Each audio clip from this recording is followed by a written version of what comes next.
Kung tayo ay 55, tapos ang ating sweldo ay 10,000 pesos monthly.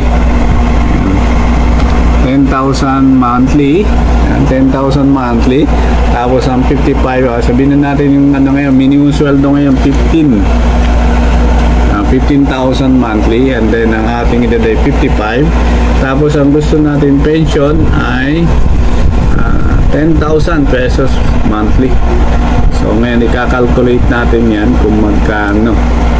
So ang monthly pension ay regular SSS sa 2035 yan, and 10,000, at ang ihuhulog mo in a monthly is 2,250 ang regular SSS, at ang monthly contribution mo sa booster ay 2,600. Then you will pay 4,898. So monthly mo 10,000. So yun ang possible sa SS Planner. So I hope it will help you. 55 sa 2025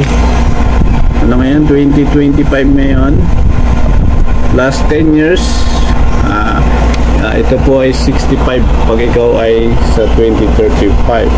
So monthly mo ay 10,000, tapos ang hulog mo in 10 years ay 4,500 pesos. Yan ang ating sample ng pension na gusto mo. So thank you for watching. Good day.